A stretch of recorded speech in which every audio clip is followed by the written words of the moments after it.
80% des collaborateurs quittent leur manager, pas leur entreprise. Ce chiffre, on le voit partout, mais il dit quelque chose de profond. Le management n'est pas neutre. Il est soit un levier de motivation, soit un facteur de désengagement. Et le plus souvent, les erreurs de management ne viennent pas d'un manque de compétences, mais de pièges invisibles que même les meilleurs ne voient pas venir. Je suis Ludovic Alpi, coach en management et leadership. Et dans cette vidéo, je vais vous partager les 10 pièges les plus fréquents qui fragilisent une équipe, avec des exemples concrets et des solutions applicables immédiatement. Prenez de quoi noter, ce qui suit peut profondément changer votre manière de manager.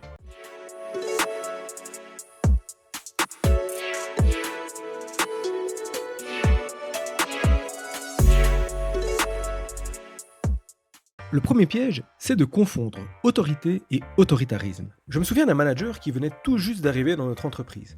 Il venait de prendre la tête d'une nouvelle équipe et voulait tout de suite imposer le respect. Résultat, il est arrivé avec des directives strictes, une posture rigide et une communication descendante, sans espace pour l'échange. En quelques semaines, la dynamique de l'équipe s'est figée.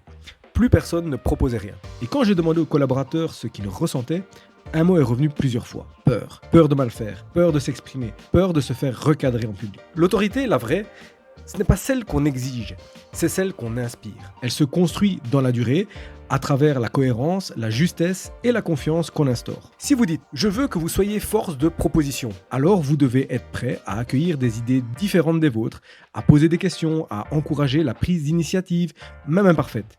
Sinon, votre discours sonne creux et les collaborateurs apprennent vite à ne plus s'exposer. Et une fois que la peur s'installe, les collaborateurs se taisent. Mais ce silence, dans bien des cas, vient d'un autre manque criant, celui de l'absence de feedback, ou pire, du feedback mal formulé.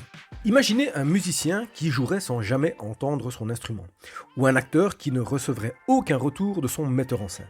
Impossible de progresser. Pourtant, dans de nombreuses équipes, c'est exactement ce qui se passe. On laisse les gens deviner s'ils font bien ou non. Et quand le feedback tombe, c'est souvent au détour d'une remarque cinglante ou d'un bilan annuel expéditif. Forcément, ça bloque. Le feedback, c'est le carburant de la progression. Mais attention, il doit être donné avec méthode. Une remarque floue comme « tu manques de rigueur » ne sert à rien. Ce qui fonctionne, c'est de contextualiser. Par exemple, lors de la réunion de mardi, tu as coupé à plusieurs reprises tes collègues, ce qui a freiné les échanges. J'aimerais qu'on travaille là-dessus ensemble. Ce type de retour est clair, respectueux et orienté vers l'amélioration. Et surtout, pensez à équilibrer les feedbacks. Valorisez aussi ce qui est bien fait. Trop de managers ne donnent de retour que quand ça ne va pas. Et pourtant, un merci ou un bravo pour ton implication sur ce dossier peut changer complètement la dynamique d'un collaborateur. Mais alors, me direz-vous, je n'ai pas toujours le temps de donner du feedback. C'est vrai. Or, sans retour, pas d'ajustement. Et quand on ne corrige pas, on finit par tout prendre sur ses épaules. On connaît tous ce vieux réflexe. Ce sera plus vite fait si je m'en occupe. Je préfère le faire moi-même. Au moins, ce sera bien fait. Au début, ça paraît efficace. Mais à long terme, c'est une impasse. Parce que vous vous surchargez, vous vous épuisez et surtout, vous empêchez vos collaborateurs de se développer. Vous devenez le seul référent, celui qui concentre toutes les décisions. Et l'équipe, elle, devient passive. Elle exécute, mais elle ne s'approprie rien. La délégation, ce n'est pas une perte de contrôle, c'est un acte de confiance. Et ça commence par un travail de clarté. D'abord, identifiez les tâches que vous réalisez encore vous-même sans raison valable. Ensuite, demandez-vous à qui cela pourrait profiter. Qui dans votre équipe aurait besoin de ce type de mission pour monter en compétence. Ensuite, expliquez le pourquoi et le comment. Je te confie cette tâche parce que je pense que tu as les compétences pour la mener à bien. Et voici les résultats que j'attends. Je suis là si tu as besoin, mais je te laisse la main. C'est simple, mais puissant. Et surtout, acceptez que les choses ne soient pas faites exactement comme vous l'auriez fait. L'essentiel, c'est le résultat, pas la méthode. Et justement, pour que vos équipes donnent le meilleur d'elles-mêmes, encore faut-il qu'elles se sentent reconnues. La reconnaissance, c'est l'un des besoins fondamentaux de tout être humain. Et pourtant, elle est souvent absente dans le quotidien des équipes. J'ai en tête cette collaboratrice brillante, investie, toujours prête à aider. Elle m'a dit cette phrase qui m'a marqué. On me dit jamais rien. Je sais même pas si ce que je fais sert à quelque chose. Et pourtant, elle ne cherchait pas une promotion ni une prime, juste un mot, une attention, un signe qu'elle comptait. Trop de managers pensent que la reconnaissance se limite à une augmentation de salaire ou une prime annuelle. En réalité, la reconnaissance la plus impactante est souvent la plus simple. Un merci, Un message après une réunion, un compliment sincère devant les collègues, ça ne prend que quelques secondes, mais ça peut rebooster quelqu'un pour des jours. La reconnaissance, ce n'est pas flatter, c'est nommer ce qui a été bien fait, ce qui a été utile. Et pour que ce soit efficace, il faut être précis. Pas juste bon boulot, mais j'ai apprécié ta façon de gérer ce client difficile. Tu as su rester calme et trouver une solution qui a vraiment détendu l'ambiance. Quand c'est concret, ça reste. Et surtout, ça montre que vous voyez vraiment les efforts fournis. Je vous invite à tester. Observez ce qui se passe quand la reconnaissance devient un réflexe dans votre équipe. L'ambiance change, l'engagement monte et la loyauté aussi. Mais même dans une équipe motivée, les tensions ne sont jamais loin. Et c'est là qu'intervient le 5e piège. Laissez les conflits s'envenimer. Un conflit, ce n'est pas forcément un drame. Ce peut être le signe d'un désaccord sain, d'une tension à réguler. Mais quand on les laisse s'installer, sans les nommer, sans les gérer, ils deviennent comme une poussière sous le tapis. Invisibles, mais gênants à chaque pas. J'ai accompagné un manager dont l'équipe était en guerre froide. 2 collaborateurs ne se parlaient plus. Chacun ruminait de son côté. Et lui, pensant ne pas mettre d'huile sur le feu, n'avait rien dit. Le problème, c'est que cette inertie donnait l'impression qu'il validait la situation. Le conflit n'était pas ouvert, mais il contaminait tout. Le rôle du manager, ce n'est pas d'éviter les conflits, c'est de créer un espace où ils peuvent être exprimés, écoutés et régulés. Et cela commence par oser mettre les choses sur la table, en nommant ce que tout le monde ressent, mais que personne n'ose dire. J'ai l'impression qu'il y a une tension entre vous. Est-ce que je me trompe ? Rien que cette phrase peut ouvrir un dialogue. Ensuite, il faut poser un cadre. Ici, on s'écoute, on ne s'interrompt pas. On parle de faits et pas de jugement.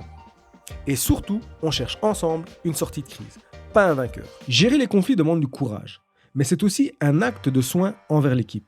Parce qu'un conflit ignoré finit toujours par se payer. En énergie, en performance ou en départ silencieux. Et face à un conflit latent, l'équipe observe. Et ce qu'elle regarde en premier, c'est vous. L'exemplarité se joue dans les détails. Dans la manière dont on parle, dont on écoute, dont on se rend disponible. J'ai vu un manager qui prônait la bienveillance dans ses discours, mais qui soupirait à chaque fois qu'un collaborateur venait lui poser une question. Résultat, plus personne n'osait le déranger. Et lui ne comprenait pas pourquoi il n'était plus au courant de rien. Être exemplaire, c'est parfois aussi reconnaître ses propres erreurs. Dire « là, c'est vrai, j'ai mal géré » ou « je vous ai donné de mauvaises infos ». Ce type de transparence ne vous fragilise pas. Au contraire, il montre que vous êtes humain, que vous êtes capable de recul. Et ça donne aux autres le droit de faire pareil. Et quand cette exemplarité est là, elle devient le socle de la confiance. Mais l'exemplarité peut être étouffée par un réflexe qu'on croit protecteur. Celui de vouloir tout valider, tout maîtriser. Je me souviens d'une manager brillante, promue très vite. Elle voulait bien faire, trop bien faire. Elle relisait tous les mails de son équipe, validait chaque décision et était en copie de tout. Le résultat ? Elle travaillait 60 heures par semaine et son équipe n'osait plus rien faire sans son aval. Elle s'étonnait du manque d'autonomie, mais elle en était sans le vouloir la cause. Surcontrôler, c'est envoyer un message implicite. Je ne vous fais pas confiance. Et ce message, même non dit, finit toujours par produire son effet. Les gens n'osent plus, prennent moins d'initiative, attendent qu'on leur dise quoi faire. Et le cercle vicieux s'installe.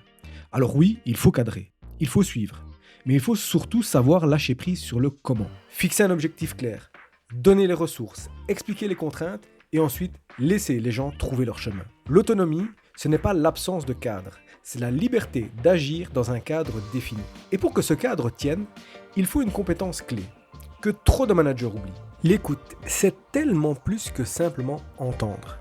C'est être là, présent, disponible.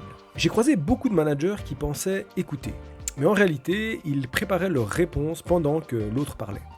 Où ils écoutaient seulement ce qui les intéressait, ce qui validait déjà leur opinion. Et ça, les collaborateurs le sentent très vite. Être un bon manager, c'est savoir se taire quand il faut. C'est laisser des silences, c'est poser des questions ouvertes et ne pas se précipiter pour combler les vides. Une vraie écoute, c'est aussi une preuve de respect. Une manière de dire à l'autre, ce que tu as à me dire m'intéresse vraiment. Et quand on se sent écouté, on ose, on s'ouvre, on s'engage. Mais pour que cette parole ait une vraie place, il faut aussi lui donner de la valeur. Et c'est là que le développement des compétences entre en jeu. Trop de managers disent qu'ils n'ont pas le temps de se former, ou pire, que leur équipe n'en a pas besoin. Une équipe qui n'apprend plus, c'est une équipe qui finit par s'éteindre. La routine s'installe, l'ennui aussi. Et un jour, un collaborateur talentueux vient vous dire qu'il part. Pas pour plus d'argent, mais pour apprendre ailleurs. Former, ce n'est pas forcément envoyer tout le monde en séminaire, c'est créer une culture de la progression. C'est organiser des temps de partage entre collègues. C'est encourager la curiosité, la veille, les tests. C'est accepter que l'erreur fasse partie du chemin. J'ai vu des équipes se transformer parce qu'un manager avait décidé de réserver 1 heure par mois pour échanger sur un article, une conférence, un retour d'expérience. 1 heure. Et ça a suffi pour relancer une dynamique de croissance, une envie d'avancer ensemble. Et vous aussi, en tant que manager, vous avez ce devoir d'apprendre. Parce que vos équipes n'iront jamais plus loin que vous si vous stagnez. Manager, c'est un métier. Et un métier, ça se travaille. Et justement, travailler ne veut pas dire seulement produire. Le dernier piège, peut-être le plus pernicieux, c'est de ne gérer que l'opérationnel. Le nez dans les urgences, les mails, les réunions, à courir partout sans jamais vraiment s'arrêter. Et dans ce brouhaha, on oublie l'essentiel. Donner un cap, donner du sens, inspirer. Une équipe sans vision, c'est comme un bateau sans gouvernail. Même avec les meilleurs rameurs, on tourne en rond. Les collaborateurs ont besoin de comprendre où on va, pourquoi on y va et comment leur contribution s'inscrit dans ce tout. Sinon, ils finissent par décrocher, par faire juste ce qu'il faut. Et l'engagement s'érode doucement, sans bruit. Prendre de la hauteur, ce n'est pas un luxe, c'est une nécessité. Alors oui, ça demande de sortir du mode pompier, de dégager du temps pour réfléchir, pour observer, pour discuter avec son équipe du pourquoi autant que du comment. J'ai vu un manager qui, chaque trimestre, réunissait son équipe non pas pour faire un reporting, mais pour raconter une histoire. L'histoire du trimestre écoulé, les défis, les réussites, les apprentissages et celle du trimestre à venir. Ce qu'on vise, ce qu'on veut créer ensemble. Ce moment, ses collaborateurs l'attendaient, parce que c'était là qu'ils retrouvaient du sens.